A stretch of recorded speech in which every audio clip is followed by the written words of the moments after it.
Saudara-saudara kaum muslimin rahimakumullah. Setiap penganut agama di dunia ini mempunyai sesuatu kitab yang dianggapnya sebagai kitab suci. Orang Hindu punya kitab Weda.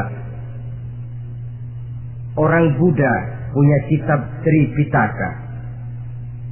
Yahudi mempunyai Taurat. Nasrani mempunyai Injil. Penganut Konghucu punya kitab Tao Te Ching. Orang Majusi punya kitab Zen Avesta. Orang Kebatinan punya kitab Serat Centani, Hidayat Jati, Darmo Gandul atau Gatoloco. Sementara kita umat Islam oleh Allah diberikan Al-Quranul Karim. Mengapa kita yakini Quran ini sebagai kitab suci? Pertama, ia bebas dari intervensi dan investasi manusiawi. Ia sepenuhnya, baik isi maupun redaksi, adalah produk dari Allah Subhanahu wa Ta'ala.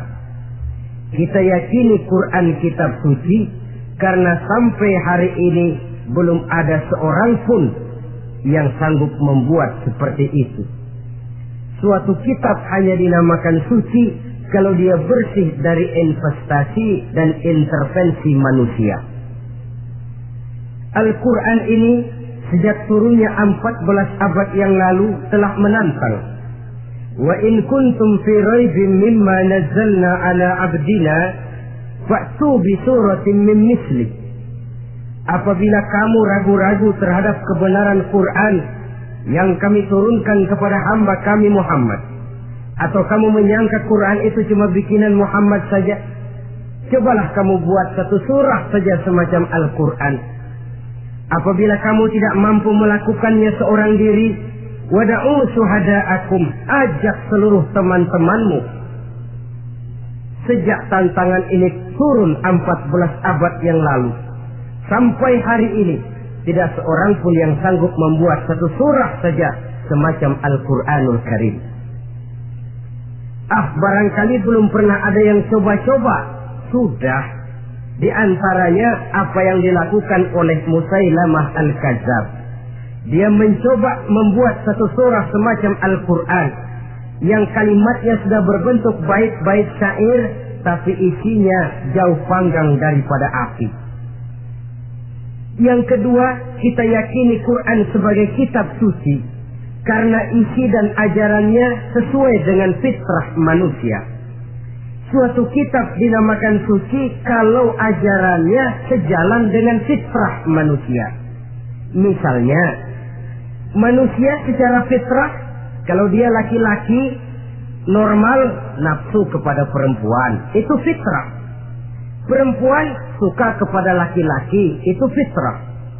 Kalau ada kitab suci tapi melarang manusia untuk kawin, kesuciannya perlu diselidiki. Quran kitab suci sejalan dengan fitrah manusia, maka ia menganjurkan manusia yang mampu untuk melangsungkan perkawinan. Contoh lain, secara fitrah manusia perlu makan. Kalau ada kitab suci yang melarang manusia puasa saja siang malam terus menerus, itu kan sama juga nyuruh orang mati. Quran sesuai dengan fitrah manusia, maka dalam Islam puasa wisol, puasa ngableng apa itu istilahnya, puasa nyambung dari pagi sampai sore sampai malam sampai pagi lagi puasa terus, bukan saja tidak boleh, malah haram hukumnya. Kenapa? Itu bertentangan dengan fitrah manusia. Yang ketiga, kita yakini Quran sebagai kitab suci karena isinya tidak kontroversil. Isinya tidak saling bertentangan satu sama lain. Di ayat manapun Quran mengajarkan Allah itu Esa. Satu kali dia berkata haram, dia akan tetap berkata haram. Isinya tidak kontroversil. Sebab kalau ada kitab suci, di satu pihak mengajarkan Tuhan Esa, di lain ayat mengajarkan Tuhan 3, di lain ayat lagi mengajarkan Tuhan 4, kitab kacau namanya. Bagaimana suatu kitab bernama suci kalau isinya kontroversial satu dengan lainnya? Dari 3 kriteria inilah kita yakini Quran sebagai kitab suci. Masalah yang akan kita bicarakan pada pertemuan kita kali ini, bagaimana sikap kita terhadap Al-Quranul Karim sebagai kitab suci. Berangkat dari sebuah hadis di mana Rasulullah Shallallahu Alaihi Wasallam pernah memberikan tawaran. Beliau bersabda, "Man ja'ala al-Qur'ana amamahu qadahu ila al-jannah, wa man ja'ala al-Qur'ana khalfahu saqahu ila an-nar." Siapa yang menjadikan Quran sebagai imam, maka Quran akan membimbing dia ke dalam surga. Tetapi siapa yang menjadikan Quran sebagai makmum, maka Quran akan mendorong dia ke dalam neraka. Pilihan terserah kita. Siapa yang menjadikan Quran sebagai imam, ditempatkannya Al-Quran di depan, dia ikuti petunjuk dan ajaran Al-Quran, maka Quran akan membimbing dia ke surga. Surga dunia, lebih-lebih lagi surga akhirat.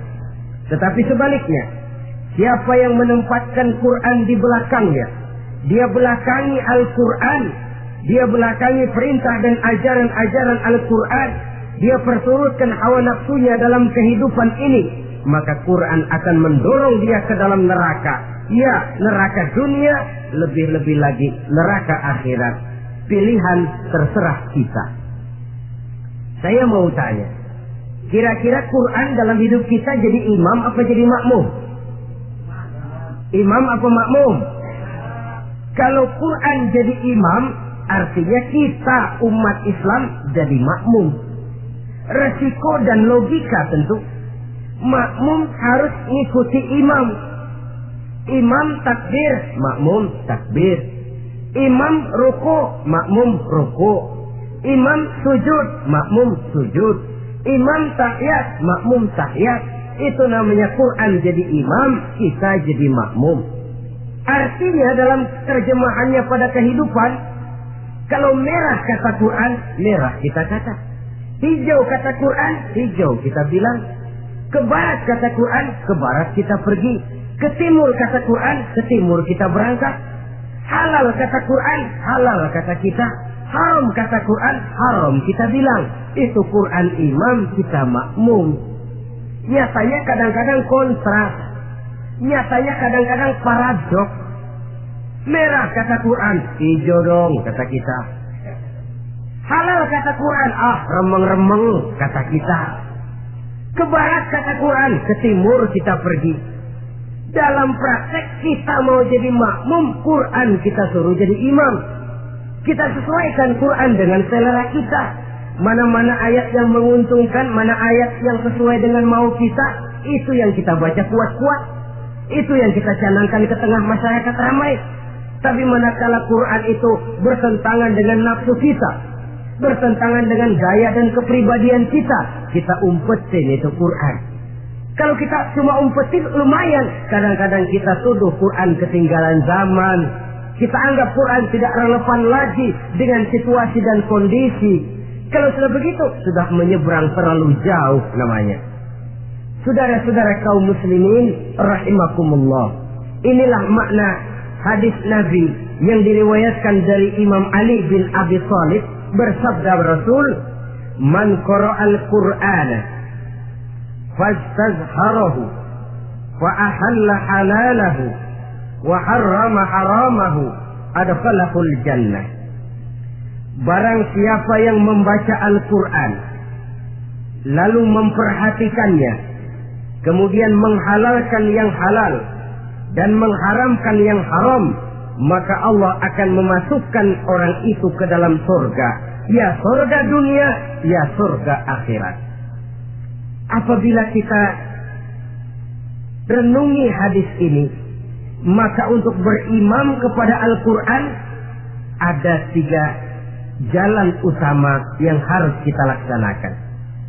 Pertama, dari kalimat man qara'al Qur'an, barang siapa yang membaca Al-Quran. Ini artinya siapa yang ingin menjadikan Quran sebagai imam di dalam kehidupan, jalan pertama yang harus ditempuhnya menanamkan kegemaran membaca Al-Quranul Karim. Al-Quran gharibun fima baina qaumin la yaqra'una. Quran akan jadi asing, Quran akan jadi aneh kalau terletak di tengah rumah orang Islam yang tidak suka membaca Al-Quranul Karim. Jadi langkah pertama, tanamkan kegemaran membaca Al-Quran. Saya tidak menyalahkan kalau remaja kita gandrung kepada Stevie Wonder. Baik kalau mereka senang kepada suara emasnya Michael Jackson atau suaranya Madonna. Tapi kalau sampai harus mengalahkan kecintaan mereka kepada membaca Al-Quran, ini ironi. Sebagai orang tua, kalau anak-anak kita buta huruf Latin, katanya menghambat pembangunan. Bahkan pemerintah saja menggalakkan bebas 3B itu. Buta aksara diantaranya, supaya rakyat bisa membaca huruf Latin. Kalau anak-anak kita buta huruf Latin, katanya menghambat pembangunan. Bagaimana kalau anak-anak kita buta huruf Quran? Jelas saja menghambat proses kesadaran dan kebangkitan dari dunia Islam itu sendiri. Satu contoh ringan. Dulu sebelum pembangunan merata, listrik belum lagi masuk desa, kampung gelap, rumah pakai lampu minyak. Kalau kita masuk kampung, terasa banyak orang Islam. Kenapa? Di rumah sebelah sana kita dengar anak muda sedang latihan baca rawi, sebelah sini ibu-ibu sedang selawatan, di rumah sana remaja sedang baca Quran. Pembangunan maju, listrik masuk desa, alhamdulillah. Tapi apa yang kemudian terjadi? Proses pergeseran nilai. Setelah listrik masuk desa, radio main kenceng-kencengan, televisi main gede-gedean, baca Quran sudah barang aneh, langka. Tengoklah sekarang kalau kita masuk kampung, ada yang remaja sedang baca Quran, rasanya kok aneh, nggak umum. Sesuatu yang baik malah menjadi nilai-nilai keanehan. Saudara-saudara kaum muslimin rahimakumullah, tanamkan kegemaran membaca. Dalam satu hadis Nabi pesan, nawiru buyutakum bitilawatil Quran, sinari rumah tanggamu dengan bacaan Quran. Sebab listrik ini cuma bisa menerangi gelap, tapi tidak akan sanggup menerangi hati manusia. Quran produk Allah dibaca dalam segala keadaan, tepat dan pantas. Lihat saja, orang sedih baca Quran, terhibur. Orang gembira baca Quran, tidak lupa diri. Di rumah mewah ada yang baca Quran, bagus. Di gubuk reot di pinggir kali ada yang baca Quran, cocok. Orang kawin dibacakan Quran, bagus. Orang mati dibacakan Quran, tidak jelek. Dalam segala keadaan, in all season, bahasa kerennya, dia pantas dibaca. Saudara-saudara, bahkan orang sakit gigi pun kalau dengar baca Quran tidak marah. Coba lihat. Dia senang benar lagu Michael Jackson, tapi giliran sakit gigi, coba setelin lagu Michael Jackson kalau nggak mencah-mencah. Kamu gila apa nggak tahu saya lagi sakit gigi? Tapi coba bacakan Quran. Dia pasti tidak marah. Begitu besar daya pengaruhnya. Bahkan Abu Jahal sama Abu Lahab pernah rapat. Kata Abu Jahal sama Abu Lahab, Mas Lahab, gini loh Mas. Kenapa? Ini saya pikir-pikir salah satu yang menyebabkan kenapa saudara kita banyak ikut ajaran Muhammad. Mereka kalau sudah dengar bacaan Quran terpesona. Jadi kita blokir saja. Caranya gimana? Kasih pengumuman kepada Quraisy, jangan sekali-kali mau dengerin Muhammad baca Quran. Kamu juga jangan. Dan kamu, saya pun begitu. Mari kita janji, tidak mau dengar bacaan Quran. Salaman. Pulang ke rumah masing-masing. Dapat 1 hari tahan, 2 hari bertahan, 3 hari, seminggu ke atas. Abu Jahal mulai ada semacam rindu. Kangen pengen dengar ayat Quran. Karena secara pribadi dia mengakui keindahan gaya bahasanya jauh lebih tinggi dari kemampuan penyair Quraisy. Isi ajarannya sangat dalam dan menyentuh segi-segi kehidupan manusia. Gak tahan Abu Jahal kayak dikin-dikin hatinya. Keluar rumah mindik-mindik, ngumpet-ngumpet. Gempet di rumah Nabi, pengen dengar Nabi baca Quran. Rupanya Abu Lahab sama. Pikir Abu Lahab nggak bakalan keluar. Abu Lahab berpikir, Jahal pasti di rumah. Dua-duanya bareng berangkat ke rumah Nabi. Cuma yang satu dari sebelah barat, yang satu dari sebelah timur. Ngempet, ketemu di sudut, sama-sama kaget. Jahal, loh kamu Lahab? Iya, kamu ngapain? Lah kamu ngapain? Akhirnya sama-sama malu, sama-sama tidak bisa menahan diri, akhirnya sama-sama ngakuin. Bagaimanapun kita harus akui bahwa Al-Quran ini mengandung daya pesona yang sangat luar biasa. Itu dari segi bacaan, belum lagi dari segi ajaran, belum lagi dari segi isi. Tanamkan kegemaran membaca Al-Quran. Sampai-sampai Nabi katakan, Innal ladzi laisa fi jawfihi syai'un minal Quran kal baitil kharib.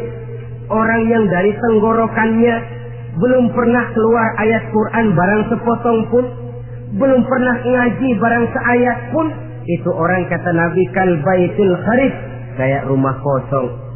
Rumah kan kalau kosong biar bagus, mewah, besar, perabotannya lengkap. Kalau kosong angker, setan kuntilanak memedik, betah benar di situ. Saudara-saudara kaum muslimin rahimakumullah. Dalam satu percontohan Nabi mengatakan begini, Masalul mu'minil ladzi yaqra'ul Qur'an kamasalil utrujah rihuha thayyibun wa ta'muha thayyibun. Orang mukmin yang suka membaca Quran adalah ibarat buah utrujah.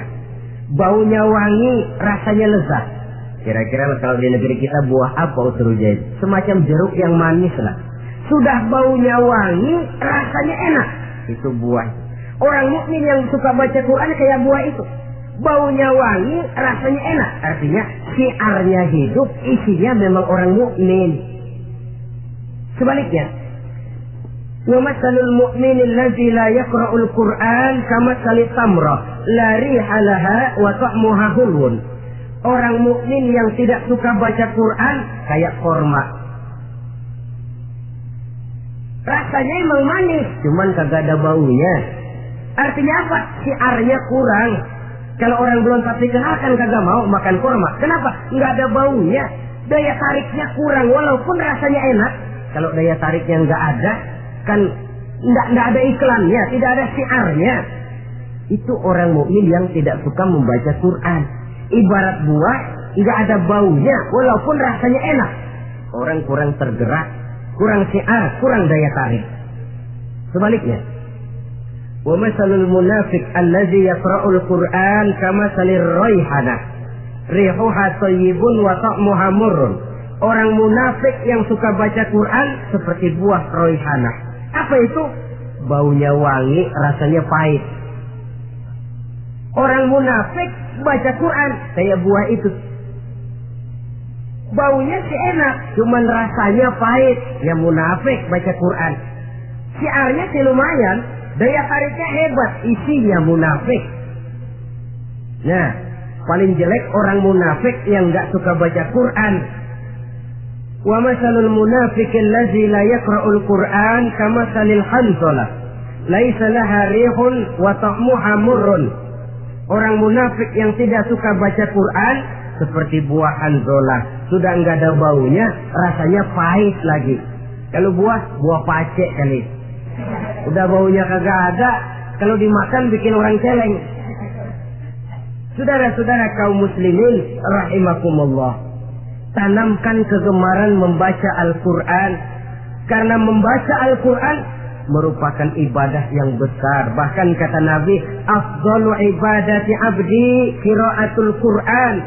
Nilai ibadah yang paling baik dari hambaku adalah ibadah membaca Al-Quran.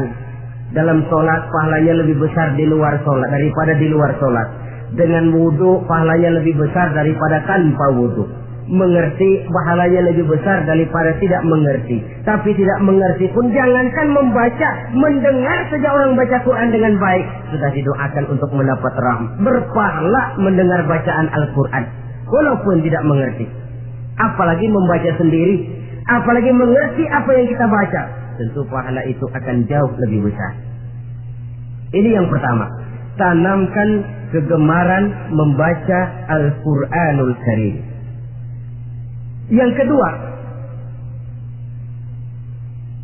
dalam hadis tadi, fastazharuhu, man qara'al Qur'ana fastazharuhu, siapa yang membaca Al-Quran kemudian memperhatikannya. Jadi kalau kita mau beriman kepada Al-Quran, setelah menanamkan kegemaran membaca, yang kedua, perhatikan, pahami isinya. Jangan seperti monyet pakai mahkota, ketawa girang, cengengesan, tapi dia tidak tahu arti kebesaran mahkota yang disandangnya. Bangga dengan Al-Quran, tapi apa kandungannya kita tidak mengerti. Untuk memahami Al-Quran ini, caranya bagaimana? Tentu mudah saja. Seperti contoh, kalau kita ingin mengerti caranya bikin tahu, jangan bertanya kepada montir mobil. Montir mobil ahli betul urusan mesin, tapi kalau urusan tahu, tanya dong tukang tahu.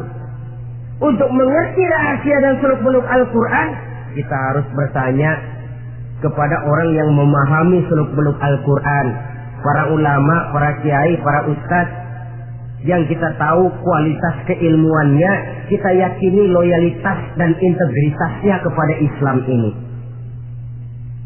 Kenapa? Ayat-ayat Quran itu elastis. Dia dibawa kemana saja mau. Ditafsirkan menurut kemauan orang bisa. Paling celaka kalau yang belajar tidak punya dasar, yang mengajar punya maksud lain, sesat dan menyesatkan.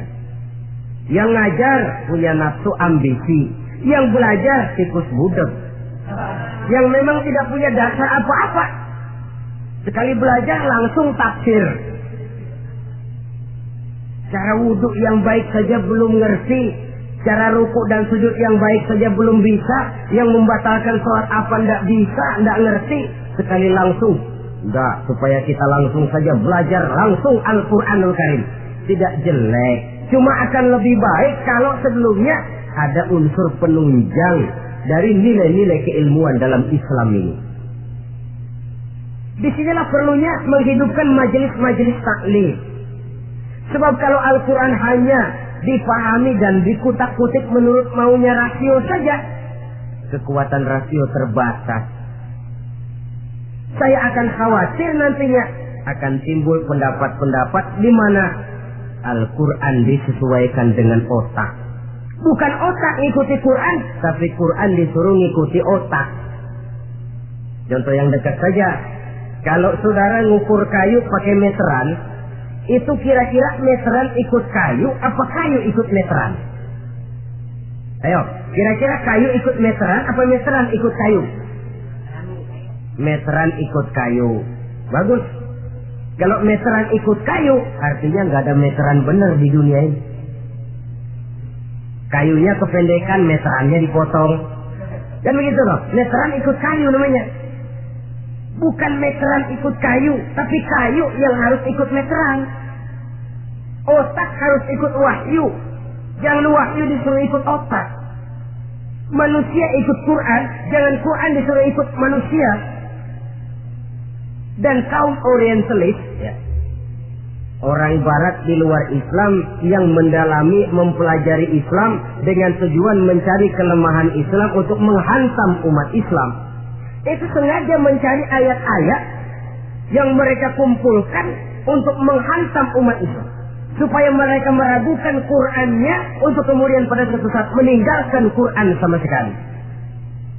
Timbullah pendapat ada ayat Quran yang sudah tidak sesuai lagi katanya dengan situasi dan kondisi. Seolah-olah otak manusia sudah jauh lebih pintar daripada Al-Quranul Karim. Saudara-saudara kaum muslimin rahimakumullah, inilah yang kita berlindung dari Allah. Sebab secara demikian, dengan kata lain, kita secara tidak sadar sudah mengurangi kemahamutlakan dan kesempurnaan dari Allah Subhanahu wa ta'ala. Untuk memahami Al-Quran, maka kita harus bertanya kepada ahlinya, mengaji, menghidupkan majelis-majelis taklim. Jangan sampai Al-Quran menjadi awam di tengah masyarakat Islam sendiri. Ini jalan yang kedua, memahami isinya. Sehingga dengan demikian, manakala Al-Quran dibacakan orang, pemikiran kita tidak lagi terpusat kepada kemerduan suara orang yang membaca, tapi tertuju kepada isi yang dikandungnya.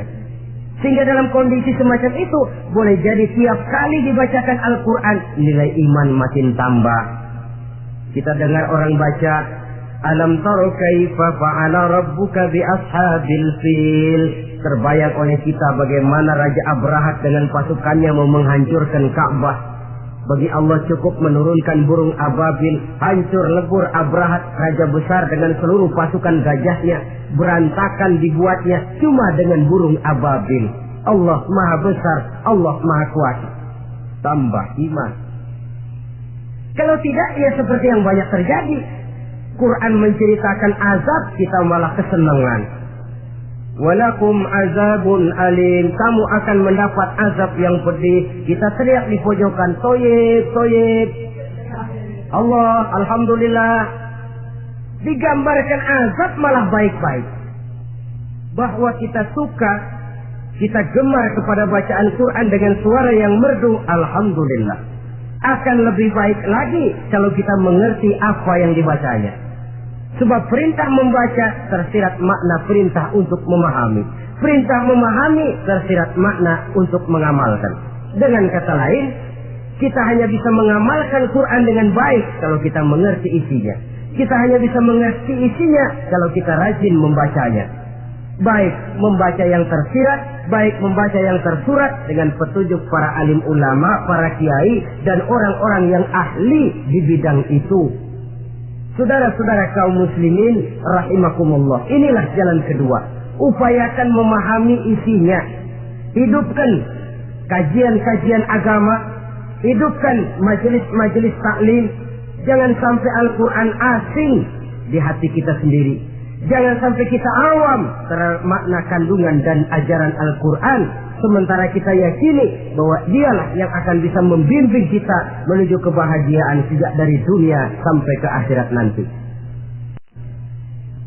Jalan ketiga untuk berimam kepada Al-Quran, setelah menanamkan kegemaran membaca lalu berupaya memahami isinya, yang ketiga adalah mengamalkannya dalam kehidupan sesuai dengan kemampuan yang kita miliki. Quran tidak akan membawa berkah kalau ajaran yang terkandung di dalamnya kita baca, tapi kemudian kita injak-injak dalam praktek kehidupan. Quran mengatakan riba haram, tapi praktek kita dalam hidup malah senang betul kepada riba. Quran mengajarkan jagalah kesatuan persatuan dan ukhuwah Islamiyah. Praktek yang kita lakukan malah centang perenang, malah saling bertolak belakang, malah kadang menjegal kawan seiring, menggunting dalam lipatan, ramai kita dengan kita. Lalu kelemahan pun menjadi kenyataan di mana-mana.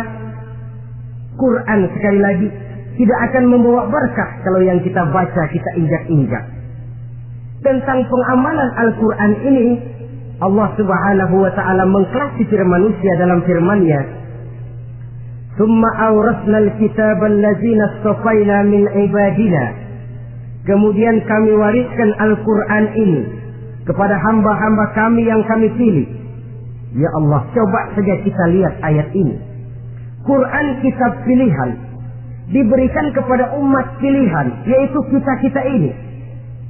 Lalu bagaimana umat pilihan ini setelah menerima Al-Quran? Terbagi dalam 3 kelompok besar. Pertama, kata Allah, faminhum zalimun li nafsihi. Di antara mereka ada yang setelah menerima Al-Quran kemudian zalim kepada dirinya sendiri. Artinya hanya mulutnya saja yang menerima Al-Quran, tapi perbuatannya menginjak-injak Al-Quran. Orang semacam ini tidak zalim kepada Allah, tidak zalim kepada Rasulullah, tetapi orang semacam ini zalim kepada dirinya sendiri. Dia terima Quran dengan mulutnya, tapi dia injak-injak Quran dengan perbuatannya. Na'udzubillah summa na'udzubillah. Kelompok yang kedua, faminhum muqtasid. Di antara mereka ada yang setelah menerima Al-Quran lalu muktasid. Muktasid ini 50-50, ngambil jalan tengah. Ajaran Quran dipakai, ajaran setan dikerjain. Artinya juga perintah Quran oke, larangan Quran ho-oh. Saudara-saudara, malaikat bingung bagaimana montemnya nih anak ini. Perintah Quran dikerjain, larangan Quran juga dikerjain. Ini muktasid. Nah, yang ideal adalah golongan yang ketiga, kata Allah, wa minhum sabiqun bil khairati biiznillah. Di antara mereka ada lagi yang setelah menerima Al-Quran lalu berlomba-lomba melaksanakannya, berlomba-lomba mengamalkan kebaikan, dan itu hanya bisa terjadi biiznillah, dengan izin dari Allah. Hidayah, saudara-saudara. Berapa banyak orang yang mengerti Quran tapi hidupnya jauh dari cahaya Quran. Berapa banyak orang yang ahli Quran tapi cahaya Quran tidak menerangi kehidupannya. Berapa banyak orang yang ahli hukum tapi bikin bingung masyarakat dengan fatwanya. Saudara-saudara kaum muslimin, kenapa bisa terjadi? Itu tidak ada hidayah, tidak biiznillah, tidak ada izin dari Allah. Maka bisa membaca Quran, alhamdulillah. Bisa memahaminya, kita bersyukur kehadirat Allah. Lebih penting dari itu, kita mohon hidayah agar bisa mengamalkannya sesuai dengan kemampuan kita. Saudara-saudara kaum muslimin rahimakumullah, mana yang lebih banyak di zaman kita sekarang ini? Kita bisa analisa. Ada yang menerima Quran hanya dengan mulutnya saja. Kalau ditanya, Tuhanmu siapa? Allah.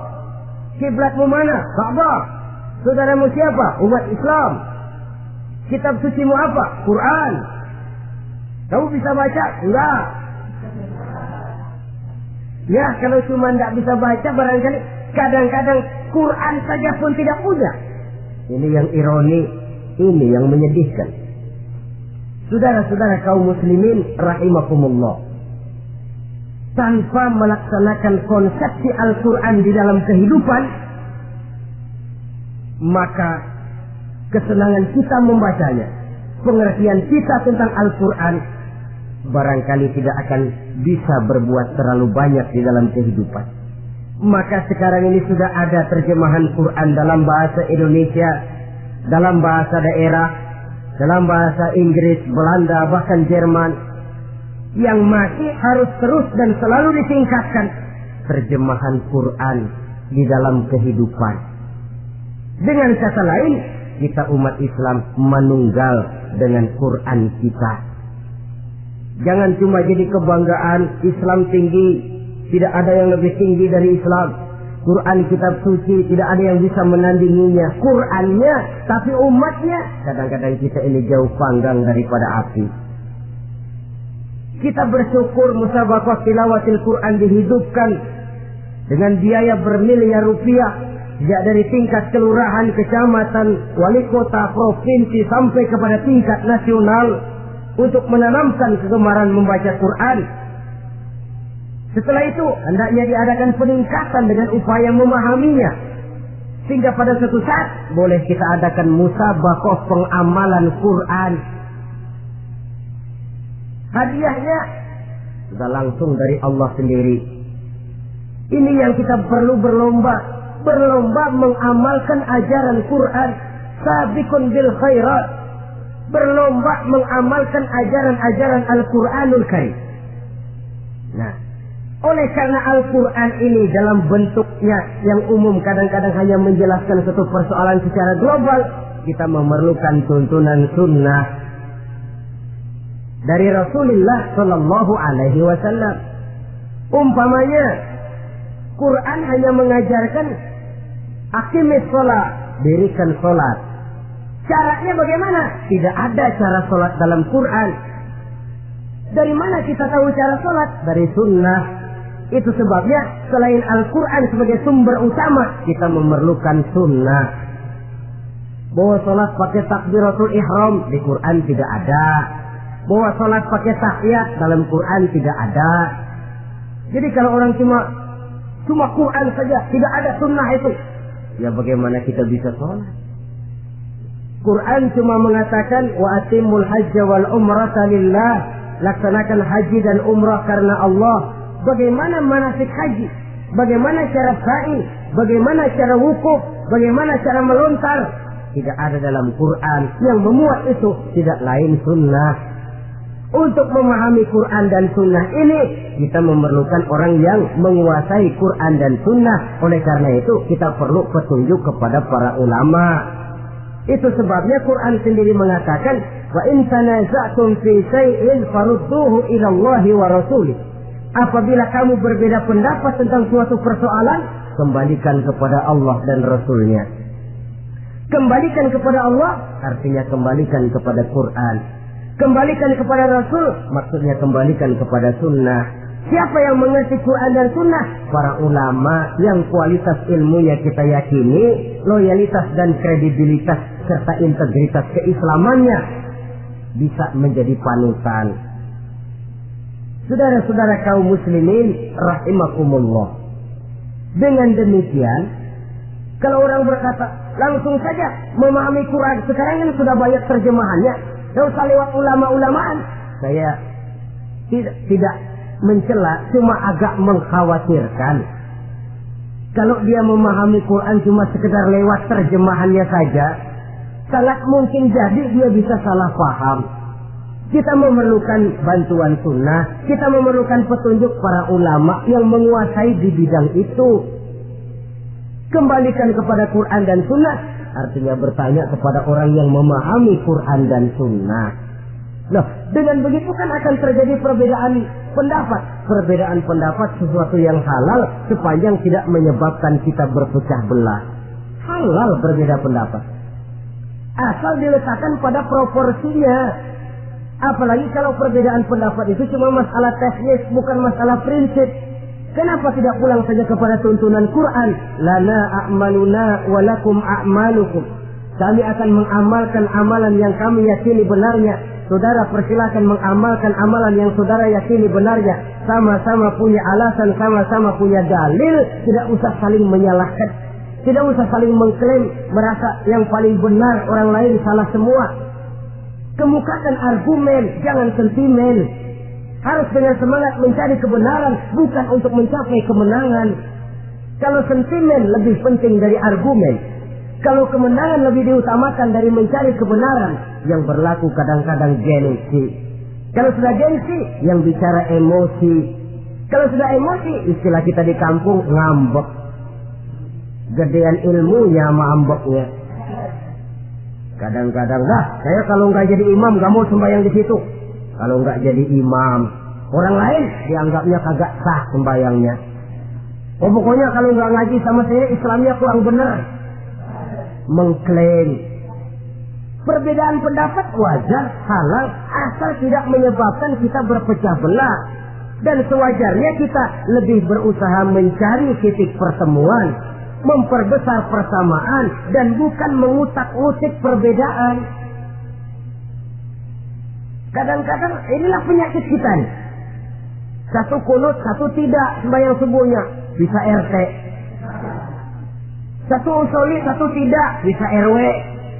Satu azan sekali Jumatan, satu dua kali bikin masjid lagi. Kenapa bukan persamaannya yang dicari? Kenapa justru perbedaannya yang diperbesar? Yang masalah macam ini sampai kiamat tidak pernah selesai. Kan lebih baik kalau kita ditanya orang, Pak, sholat subuh itu pakai kunut apa tidak sih? Kalau saya pakai. Kalau yang tidak pakai kunut bagaimana Pak? Betul, kata yang tidak pakai. Jadi yang pakai kunut betul, betul karena saya pakai kunut. Yang tidak juga betul, betul kata yang tidak pakai. Kalau yang kunut betul, yang tidak kunut betul, lalu yang salah yang mana Pak? Yang salah yang subuh nggak semayang. Lebih objektif, proyek garapannya ada, umat tidak berpecah belah.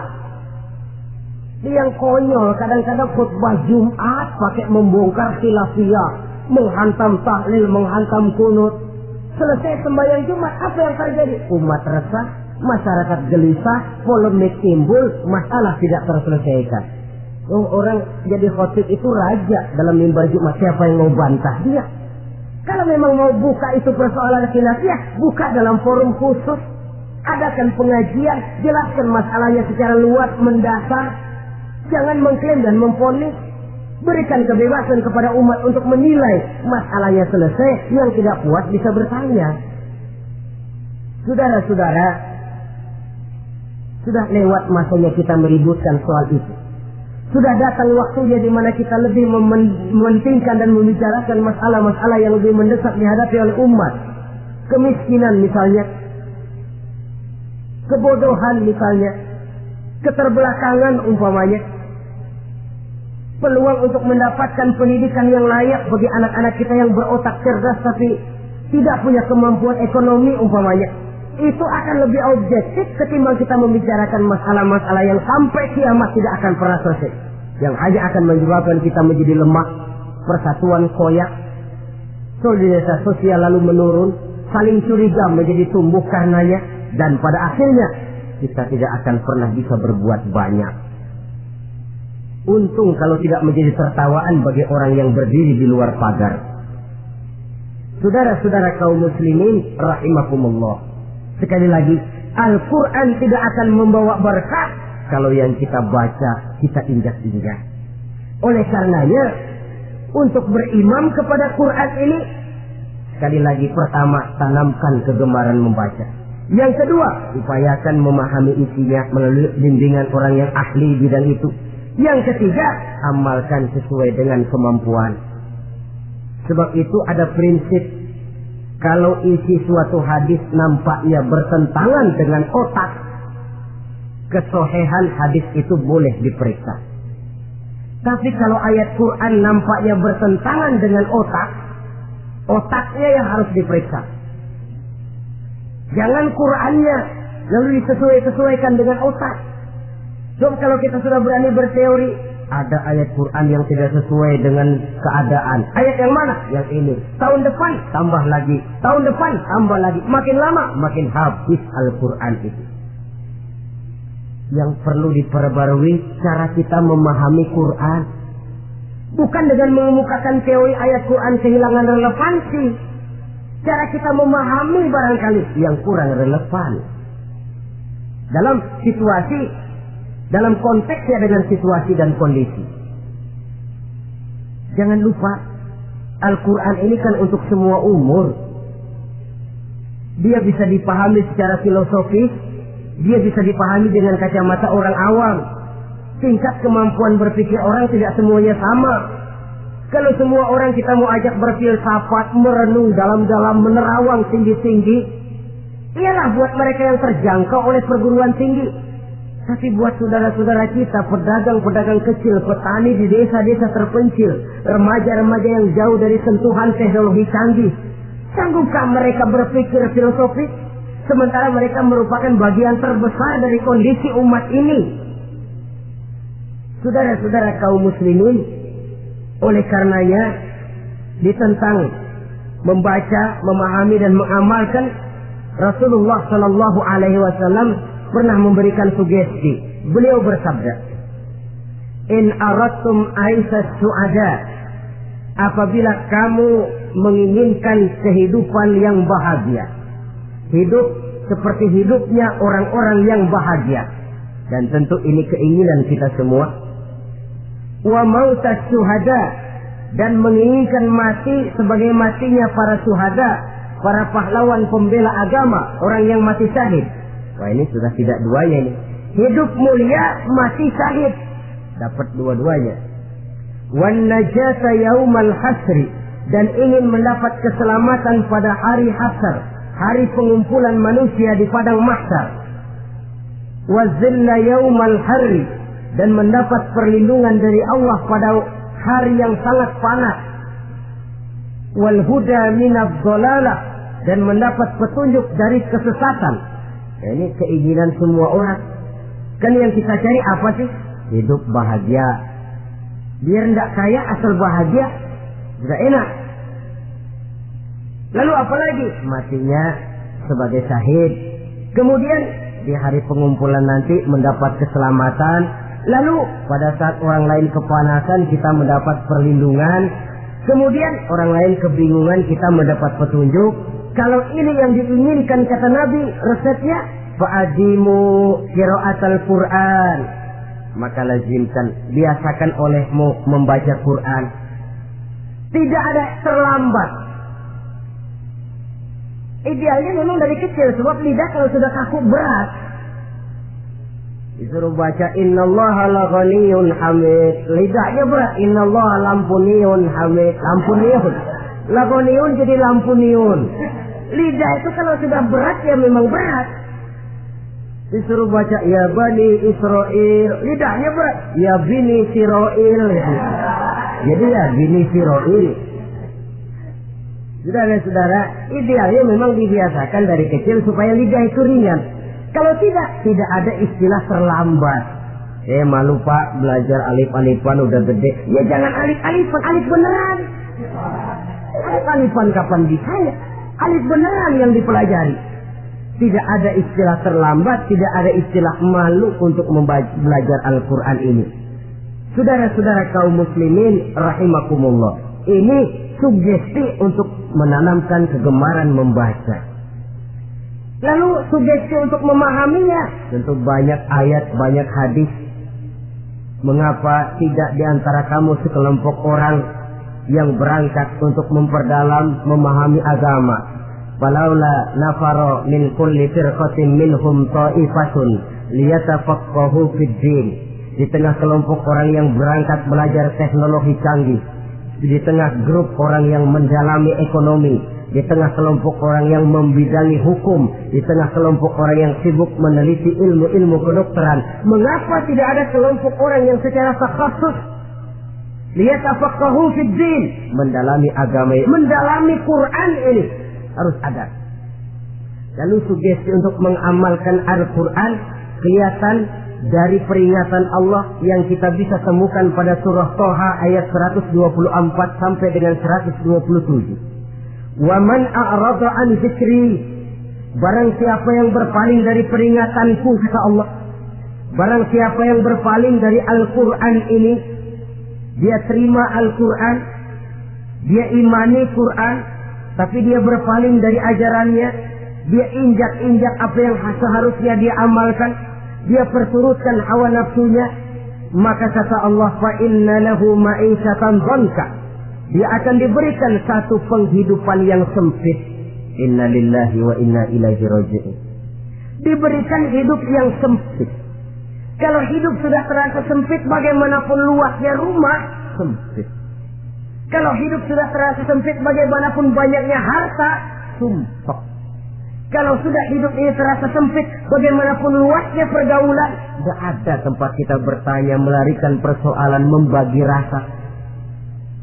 Siapa yang berpaling dari Quran, dia akan diberikan penghidupan yang sempit.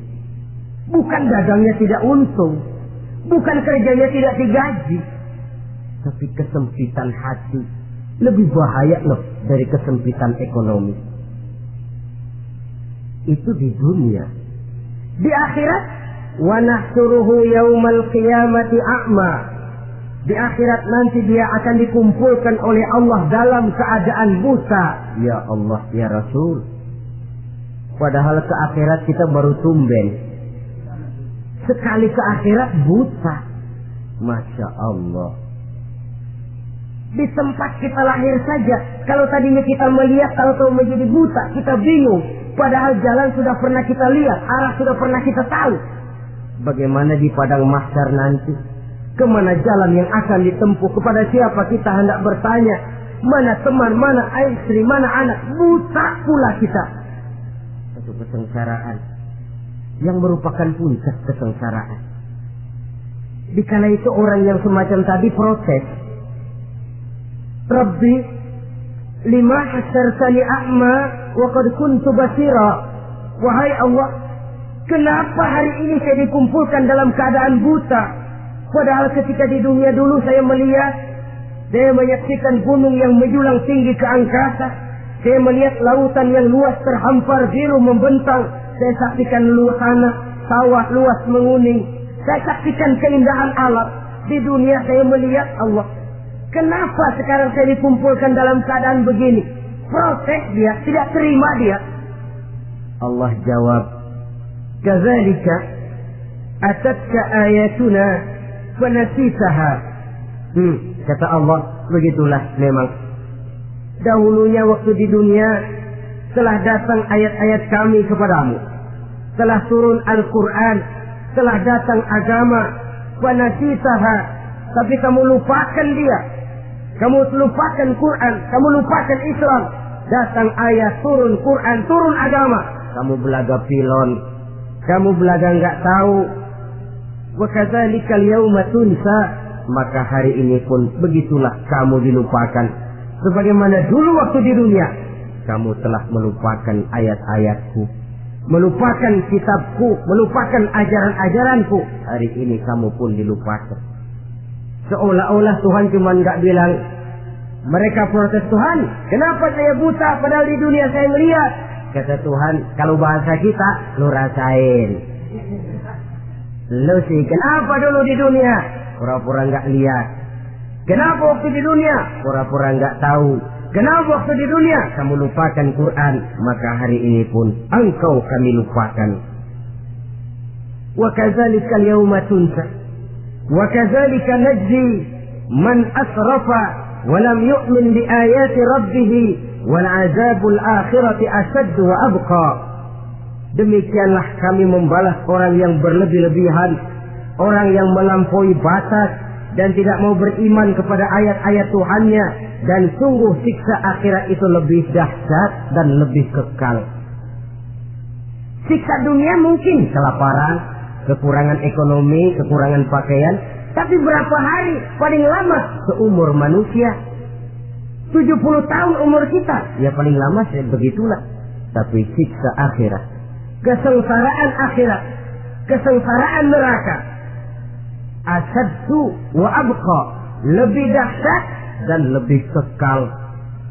Di zaman sekarang orang bukan cuma berbuat potong kompas, berpikir pun potong kompas, berpikir pun ngambil jalan pintas. Dia lebih memilih kesenangan yang sedikit dengan mengorbankan kesenangan yang abadi. Dia mengejar surga yang sebentar dengan menghancurkan surga yang kekal. Dicarinya surga dunia, hidup cukup, rumah bagus, makan bagus, pakaian bagus, istri bagus, dengan menghalalkan segala macam cara, berpaling daripada kehidupan agama, lalu menginjak-injak Al-Quranul Karim. Kita berlindung kepada Allah, jangan sampai dimasukkan dalam kelompok yang di akhirat nanti dibangkitkan dalam keadaan buta. Na'udzubillah, summa na'udzubillah. Di sini kita terkesan dengan apa yang dikatakan Sayyid Muhammad Abduh, al-Islam mahjubun bil muslimin. Kebesaran Islam kadang-kadang tertutup oleh tingkah laku umat Islam sendiri. Keluhuran dan kesempurnaan Al-Quran tertutup oleh kebodohan umat Islam. Sedangkan untuk mengungkapkan rahasia Al-Quran ini diperlukan keahlian yang kompleks. Saudara yang di Fakultas Teknik belajar teknologi, ungkap buka rahasia Quran